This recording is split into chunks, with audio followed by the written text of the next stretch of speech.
Hello friends, welcome to the new episode of my channel. আমি Prince এবং এই ভিডিওতে কথা বলবো বেসিক্যালি ফাইটারের ডে 2 বক্স অফিস কালেকশন নিয়ে। তো আজকে বেসিক্যালি একটা হলিডে, বিরাট বড় একটা হলিডে, এবং এই হলিডেকে ভিত্তি করে সিনেমাটা রিলিজ করা হয়েছে, সেটা হচ্ছে 26 জানুয়ারি। তো কেমন আজকে বক্স অফিস হলো সেটা নিয়ে কথা বলবো। তো কালকে একটা মানে মোটামুটি আমি তো মনে করি খুব ভালো একটা স্টার্ট দিয়েছে ফাইটার। অনেকের বক্তব্য এটা খুব একটা আহামরি নয়, মোটামুটি 22 থেকে 24 কোটির রেঞ্জটা ঋত্বিক রোশনের জন্য নয়, এরকম অনেকেরই বক্তব্য রয়েছে। এবং অনেকেরই বক্তব্য ঋত্বিকের আলটিমেটলি কোনো স্টারডাম নেই, এরকম ধরনের বিভিন্ন রকম কথাবার্তা চারপাশে দেখা যাচ্ছে। বিভিন্ন ফেসবুক খুললে কোনো নির্দিষ্ট ফ্যান বেস থেকে আপনি এই ধরনের কথাবার্তা শুনতে পাবেন। যেহেতু পাঠানের আগের বছর একটা হিউজ রেসপন্স ছিল, সেটার সঙ্গে তুলনা করে প্রত্যেকেই কথা বলছে।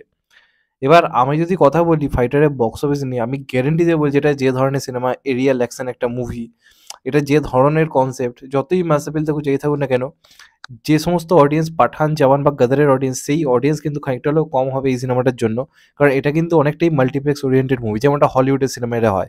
হলিউড কি আমাদের মাস সার্কিটে খুব একটা চলে না। সেটা লোকে বেশিরভাগ সময় মাল্টিপ্লেক্সের টিকিট কেটে 3D বা আইম্যাক্সে দেখতেই যায়। কিন্তু গদর 2 বলি বা জওয়ান, পাঠান, এই সিনেমাগুলো এমন একটা সিনেমা যে সিনেমাগুলো লোকে সিঙ্গেল স্ক্রিনেও পাগলের মতো দেখে। এবার এই সিনেমাটা কিন্তু সেই রকম ধরনের সিনেমা নয়। এবং তা সত্ত্বেও এই যে বক্স অফিসটা আসছে, সেটা মাত্র ঋত্বিক রোশনের জন্য কিন্তু আসছে। আজকে এটা শাহরুখ সালমান করলে কি হতো আলাদা ব্যাপার, কিন্তু ওরা বাদে আজকে এই সিনেমাটা যদি অন্য কেউ করতো, আজকে এই বক্স অফিস কিন্তু আসতো না প্রথম ডেতে, অবশ্যই আসতো না। মিনিমাম 12 থেকে 15 কোটির ওপেনিং নিত। ঋত্বিক রোশন বলে কিন্তু কালেকশনটা 22 থেকে 24 কোটি এই রেঞ্জে কিন্তু গেছে। সিনেমাটার বাজেট 200 কোটি, এমনি এমনি কারোর ওপর 200 কোটি টাকা ইনভেস্ট করা হয় না কোনো সুপারস্টারের ওপর।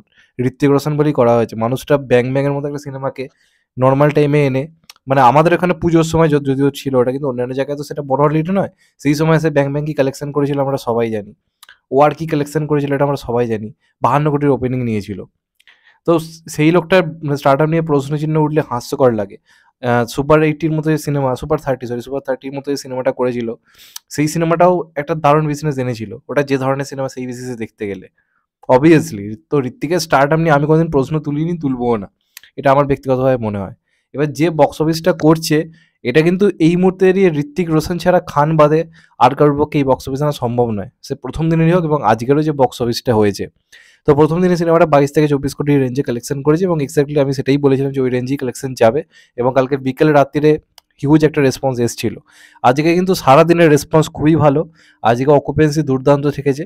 অবশ্যই আপনি পাঠান, জওয়ান বা অন্যান্য সিনেমা যেগুলোর সঙ্গে যদি তুলনা করতেন তাহলে সেটা বোকামি করবে। কারণ আমি আবার বলছি, মাস সার্কিটের সিনেমা এটা কিন্তু নয়। এটা basically multiplex oriented movie, pure mass movie. কিন্তু এটা এমন ধরনের, এটা ভিজুয়াল টিজুয়াল জিনিসপত্র না, লোকে মাল্টিপ্লেক্স দেখতে বেশি প্রেফার করবে। 2D তে সিঙ্গেল স্ক্রিন একটু লোক কমই যাবে। তো যে কারণে সিনেমাটা কিন্তু মাস সার্কিটের যে বিজনেসটা সেটা কোথাও গিয়ে কম, একটু হলেও কম আছে। আর আমাদের বাংলাতে একটা কথা সবাই বলে যে মাস সার্কিট থেকে, মানে সিঙ্গেল স্ক্রিন থেকে আর কি কালেকশন হবে, সেটাকে বেকার বেকার ইনক্লুড করা হয়, যে বাংলার বক্স অফিস ক্ষেত্রে লোকে বলে। তাহলে এবার দেখো, সমস্ত জায়গাতে ভাই সিঙ্গেল স্ক্রিন থেকেই আলটিমেটলি হিউজ কালেকশনটা আসে। সিঙ্গেল স্ক্রিনের সংখ্যা কিছু কম না, ওটাকে আমাদের বাংলাতেই একমাত্র ওটাকে অ্যাড করা হয় না। যেখানে যেখানে সিঙ্গেল স্ক্রিন অ্যাড করা হয় সেখানে সেখানে দেখা যায় রেসপন্স কোথায়।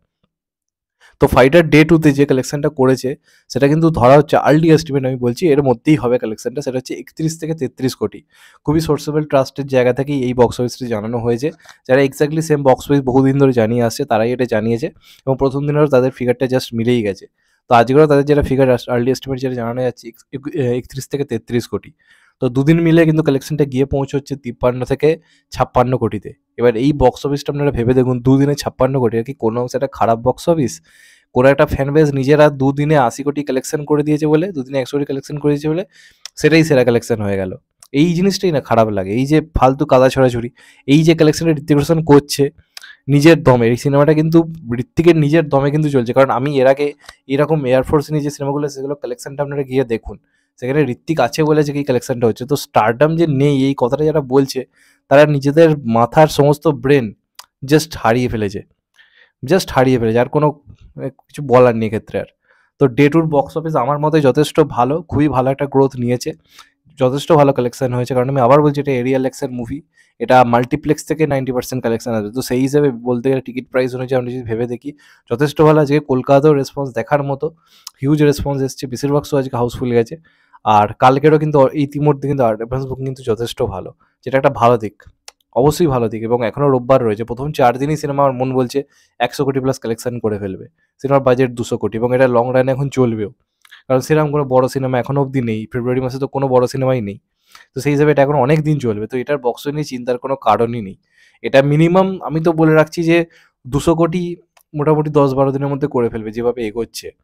এবং ঋত্বিকের স্টারডামটা কোথায় নর্মাল দিন এলেই বোঝা যাবে যে সোমবার থেকে আসল খেলাটা হবে।